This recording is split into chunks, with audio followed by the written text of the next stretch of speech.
Jean Bello est passé à l'Orient éternel il y a un tout petit peu plus de 40 ans. Impossible donc de ne pas consacrer une petite vidéo à ce personnage singulier de l'histoire contemporaine dont l'évolution intellectuelle est également étroitement liée aux soubresauts de la vie politique de notre pays.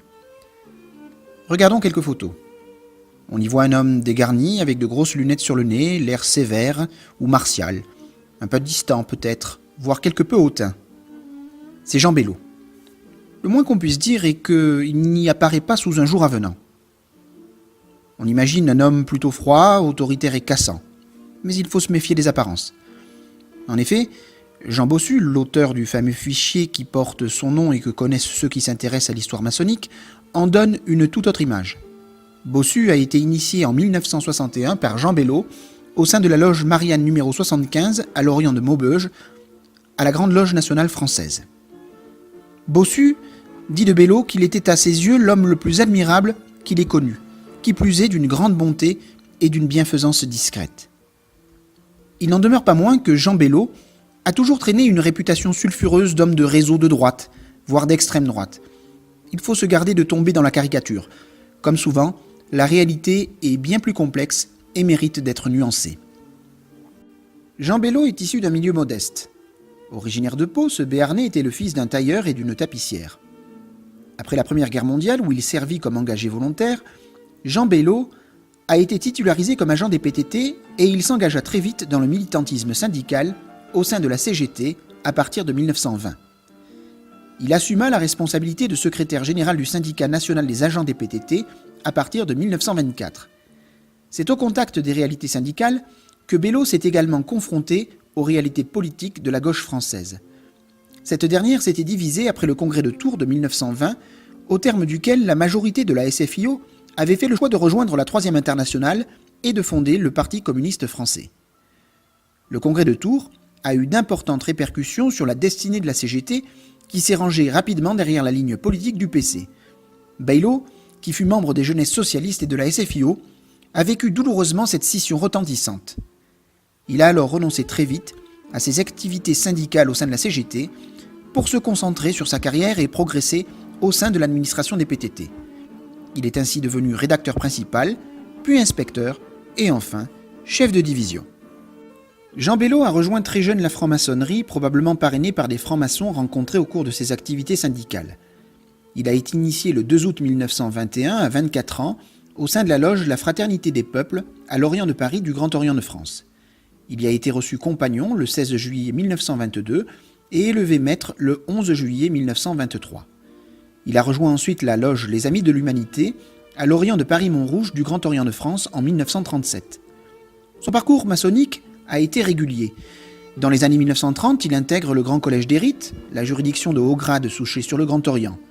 Il y devient 18e du rite écossais ancien et accepté le 29 juillet 1932 au sein du chapitre Les Zélés philanthropes de la vallée de Paris, puis 30e le 22 juin 1936 au sein du Conseil philosophique La Clémente Amitié du camp de Paris et enfin 33e après la Deuxième Guerre mondiale le 14 septembre 1946.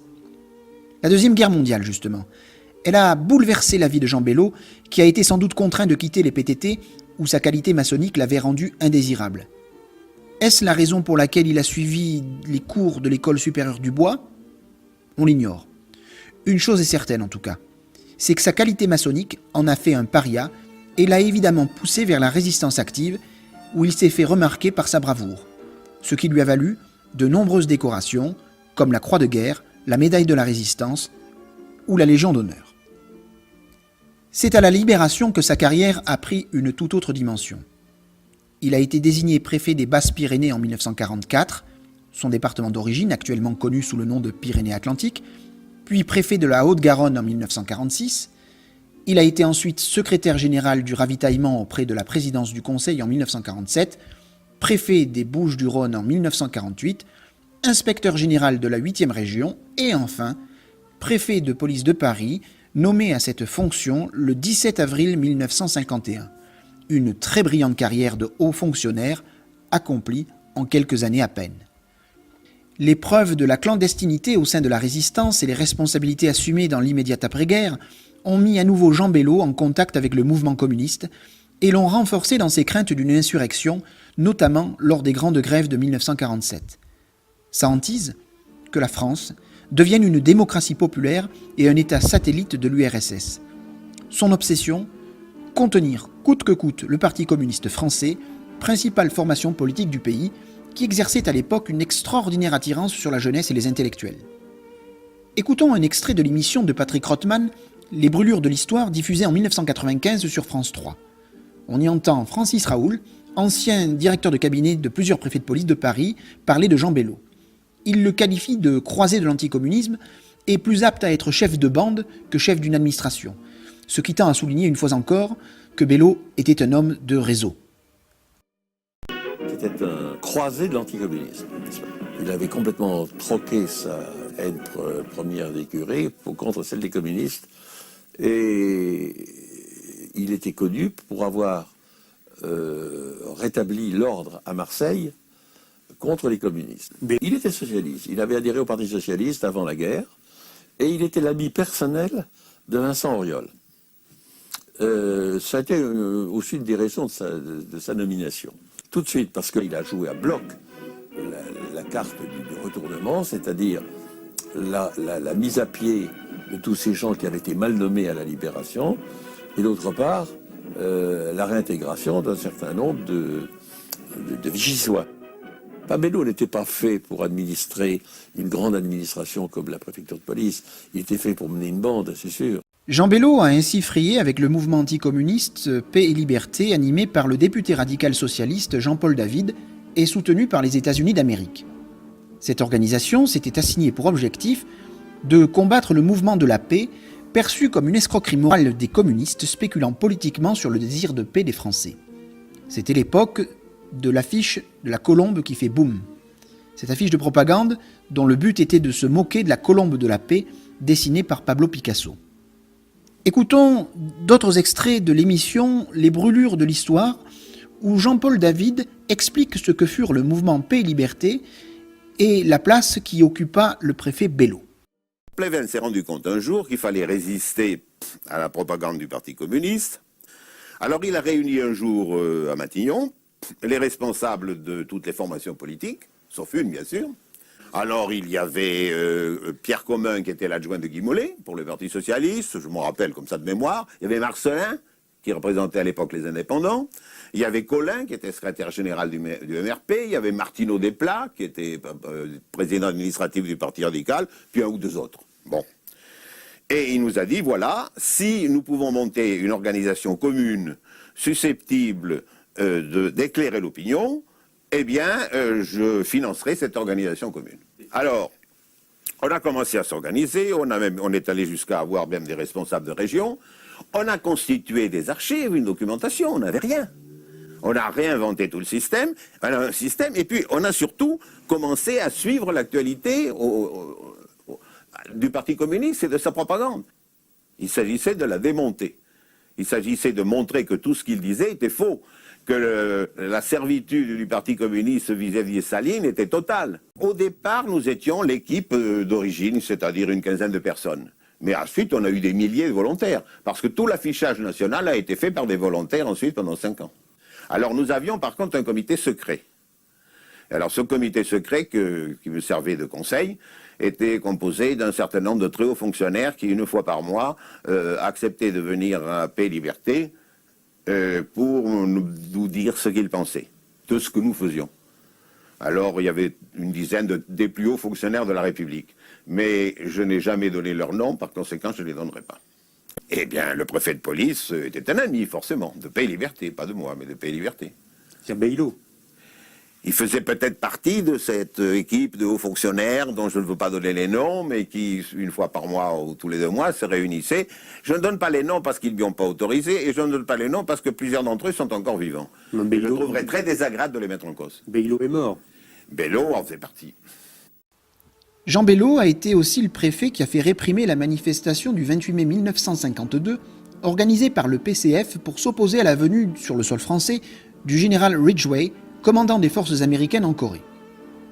Bello s'était également rapproché d'individus d'extrême droite qui partageaient le même anticommunisme viscéral, l'abbé catholique traditionnaliste Ferdinand Renaud, l'amiral Gabriel Offand, Simon Arbelot de Vaqueur, journaliste et écrivain monarchiste qui parraina avec Gabriel Jeantet le jeune François Mitterrand en 1943 pour l'obtention de la fameuse Francisque qui fit couler tant d'encre, René Maliavin, le patron du journal pétainiste Rivarol, et le chroniqueur Émile Grandjean, dont le nom de plume à Rivarol était Jean Plébert. Devenu un personnage important de la 4e République, Bello a vu sa carrière brutalement interrompue par l'affaire des fuites. Il avait été chargé, par Léon Martineau Desplat, à l'époque ministre de l'Intérieur, d'enquêter sur les fuites du Comité de défense nationale. Il a eu recours à cette occasion au service de Jean Dide, commissaire principal du port de la ville de Paris, membre des renseignements généraux liés à l'extrême droite. En juin 1954, François Mitterrand, nommé ministre de l'Intérieur dans le gouvernement de Pierre Mendès France, a appris que Bello et Dide étaient en train d'enquêter sur lui. L'un et l'autre ont été aussitôt démis de leurs fonctions. Bello a été mis en disponibilité, puis nommé préfet hors cadre, c'est-à-dire sans affectation. Cette situation nouvelle a incité Jean Bello à faire de la politique. Il a été élu député de la 17e circonscription de la Seine en novembre 1958. De 1958 à 1962, il a siégé dans le groupe des indépendants et paysans d'action sociale, ancêtre du Centre national des indépendants, formation politique très à droite. Cependant, il ne s'est pas distingué à l'Assemblée nationale par un activisme particulier. Il fut un député plutôt médiocre et absent. Bello, logiquement, n'a pas été réélu. C'est à la fin des années 1950 que notre homme s'est détourné du Grand Orient de France, alors qu'il y avait assumé pourtant d'importantes responsabilités. Dans cette décennie, il avait siégé au Conseil de l'Ordre et fut même désigné grand maître adjoint. Comment expliquer son départ en 1958-1959 ? On a pu prétendre que son départ du Grand Orient de France avait été motivé par son soutien à la loi Debré du 31 décembre 1959 relative aux établissements privés sous contrat. C'est tout à fait possible, mais aussi très réducteur. Il semble que les raisons aient été bien plus profondes qu'une loi scolaire. La raison du départ de Jean Bello de la rue Cadet était fondamentalement liée à son inquiétude de la montée en puissance des réseaux politiques d'extrême gauche, ou du moins des réseaux favorables à l'union politique de tous les courants de la gauche au sein de l'obédience du Grand Orient de France. Bello pensait sincèrement que la rue Cadet avait fait l'objet d'une infiltration communiste massive et qu'il percevait donc cette situation non seulement comme un danger pour la France, mais aussi pour la franc-maçonnerie. On peut certes sourire de cette perception quelque peu paranoïaque du Grand Orient de France, mais il faut se remettre malgré tout dans le contexte de la guerre froide. L'analyse de Bello n'était peut-être pas aussi infondée qu'on pourrait le croire de prime abord, quand on constate par exemple que les parcours intellectuels, certes différents, d'Alexandre Chevalier, ancien grand maître du Grand Orient de France dans les années 60, et Guy Bollet, ancien président du Conseil dans les années 50 et ancien secrétaire général de la SFIO, rejoignent néanmoins celui de Bello sur le terrain de l'anticommunisme. Les trois ont été violemment critiqués au sein du Grand Orient et ils ont été amenés à en partir d'eux-mêmes dans des conditions qui ne sont pas à l'honneur de l'obédience. Il est également facile de deviner que Jean Bello a vécu les événements de 1968 avec anxiété, comme s'ils annonçaient les plus grands dangers. Le Grand Orient de France, quant à lui, avait exprimé son soutien à la jeunesse en révolte. C'est d'ailleurs à cette époque que nombre de jeunes gens, souvent politisés, ont rejoint des loges et que le Grand Orient, sous l'impulsion de grands maîtres tels que Jacques Mitterrand, Paul Anxionaz, Fred Zeller ou Roger Leray, ont amené le Grand Orient à s'impliquer dans les débats profanes et à pratiquer une extériorisation de plus en plus marquée. Bello redoutait également le programme commun liant le MRG, le PS et le PCF à partir de 1972. Enfin, il n'est pas infondé de penser que si Bello n'était pas mort en février 1976, il est très probable qu'il eût été très inquiet de l'arrivée de ministres communistes au gouvernement en 1981. L'anticommunisme donc, jusqu'au bout. La situation en Algérie n'a pas non plus arrangé les choses et a très certainement précipité son départ du Grand Orient de France. Jean Bello était en effet un partisan déclaré de l'Algérie française, alors que le Grand Orient était au contraire favorable à l'indépendance algérienne. Il faut d'ailleurs rappeler que le 14 juillet 1953, le préfet Jean Bello a fait réprimer violemment une manifestation d'Algériens. Il y a quand même eu 7 morts chez les manifestants, un carnage.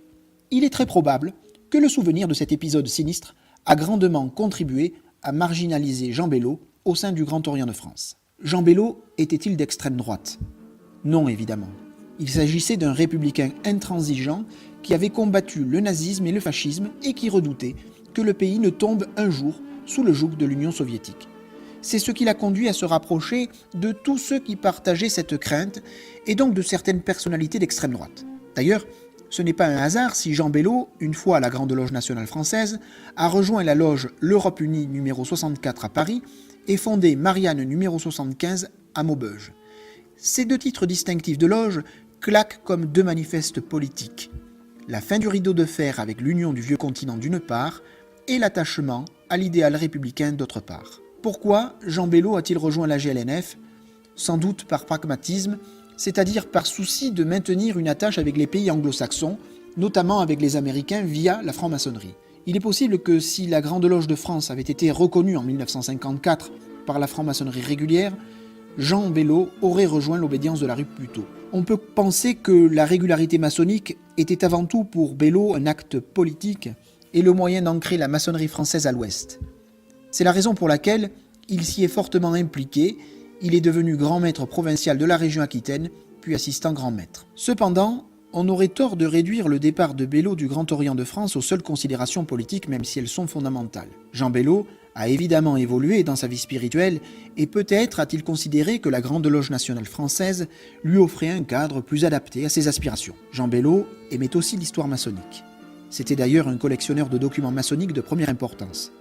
Un fonds maçonnique à la Bibliothèque nationale porte son nom. En outre, il s'intéressait à la recherche ésotérique et avait entamé un cheminement au sein du régime écossais rectifié. Il a eu également des contacts avec la maçonnerie égyptienne et l'ordre martiniste. Ce n'est sans doute pas un hasard non plus si Jean Bello a demandé à Marius Lepage, autre transfuge du Grand Orient, de préfacer son ouvrage polémique « La voix substituée » en 1968. La loge numéro 190 de la Grande Loge nationale française porte le titre distinctif de Jean Bello. On le voit, Jean Bello était complexe et avait plusieurs visages. Et pourtant, c'est bien cette complexité qui a fait l'unité de cet homme qui n'a jamais laissé indifférents ceux qui l'ont rencontré. Sonny enseigne à l'apprenti à un élève ici. Eux, ils pensent tout connaître, laisse-les dans le paraître. Ils n'écoutent pas les maîtres, surpris par leur échec, ils sont down. Moi c'est le boogie down qui bouge ma boogie rhyme. Donc mon boogie flow explose leur boogie drum. Apprendre sans honte de ne pas connaître permet de comprendre les rencontres qui comptent vraiment pour notre être. Chaque leçon est un don de celui qui enseigne. Baigne dans l'histoire qui saigne pour comprendre tous mes thèmes. L'éternel apprenti est celui qui apprend de chaque seconde, action, instant. Jamais pressé, il cherche avant de répondre. Le monde qui l'entoure est un grand mystère qu'il sonde et fume le funk. Éternel apprenti, jamais pressé, il cherche avant de répondre.